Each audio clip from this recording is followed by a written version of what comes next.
దీంట్లో సభ్యులకు అందరికీ కూడా నమస్కారాలు చేస్తూ కళామ తల్లులందరికీ ఇవాళ మనం పింఛన్ల కార్యక్రమం పెట్టుకున్నాం.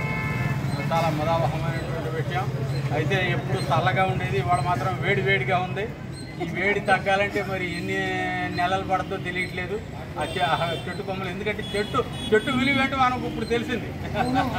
ఉన్నంతకాలం అని తెలీదు చెట్టు. అలా చెట్లు అలా అంత చక్కని చెట్లు అందరం కూడా పెంచుకుంటూ ఉంటే చక్కని కొన్ని లక్షల రూపాయల ఆక్సిజన్ ఇస్తాయి అక్కడ వారి జీవితకాలంలో. ఏమైనా ఒక చక్కని ఆరోగ్యాన్ని కలగజేస్తాయి. శరీరమాద్యం కలు ధర్మ సాధనం అంటారు. శరీరం ఉంటే మనం ఆరోగ్యం ఉంటేనే మనం ఈ శరీరాన్ని నిర్వహించుకుంటూ మన కార్యక్రమాలు చేసుకోగలం అన్నమాట. Survey why సుఖినః Santhu survey Santhu నిరామయాః survey భద్రాణి పశ్యంతు మా కచ్చిత్ దుఃఖమాప్నుయాత్ అని మన సంస్కృత శ్లోకం.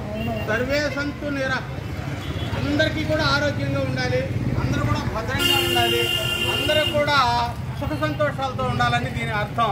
కాబట్టి అలా ఉంటూ మనకు తోసినటువంటి సహాయం ఇతరులకు చేస్తూ ఇతరులను నొప్పించకుండా తానవ్వక తప్పించుకు తిరుగువాడు ధన్యుడు సుమతి అని ఎవరిని నొప్పించకుండా చేతనైతే సహాయం చేయడం, లేదు మీద కూడా ఉండటం, అలా ఉండాలని కోరుకుంటూ ఈ కార్యక్రమాన్ని కొనసాగించవలసిందిగా కోరుతున్నాను.